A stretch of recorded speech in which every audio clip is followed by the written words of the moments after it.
അടുത്തത് മിഥുനക്കൂറാണ്. മകയിരത്തിൻ്റെ അവസാനത്തെ 2 പാദം, തിരുവാതിര, പുണർതത്തിൽ മുക്കാല്, 1, 2, 3 പാദങ്ങൾ ചേർന്നതാണ് മിഥുനക്കൂറ്. അവരുടെ ജോലി അല്ലെങ്കിൽ കർമ്മഭാവത്തിൽ ഭാഗ്യസ്ഥാനത്ത് ബുധ-ശുക്ര യോഗമുണ്ട്. ലഗ്നത്തിൽ ഗുരുവാണ്.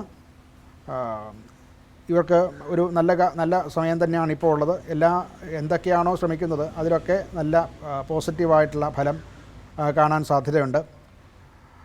വിദേശ ബന്ധങ്ങൾ, വിദേശത്ത് ജോലി ചെയ്യുക അല്ലെങ്കിൽ വിദേശവുമായിട്ട് കച്ചവടം അല്ലെങ്കിൽ അങ്ങനെയുള്ള ബിസിനസ്സൊക്കെ ചെയ്യുന്നവർക്ക്, അതുപോലെ ഓൺലൈൻ വ്യാപാരങ്ങളോ ഓൺലൈൻ പഠനങ്ങളോ ഒക്കെ നടത്തുന്നവർക്ക്, നിയമ മേഖലയിൽ ജോലി ചെയ്യുന്നവർക്ക്, അതുപോലെ തന്നെ ട്രെയിനിങ് മുതലായിട്ടുള്ള ജോലികൾ ചെയ്യുന്നവർക്ക് ഒക്കെ ഉന്നതമായിട്ടുള്ള വിജയം ഈ ഒരു കാലഘട്ടത്തിൽ ഉണ്ടാകുന്നതാണ്.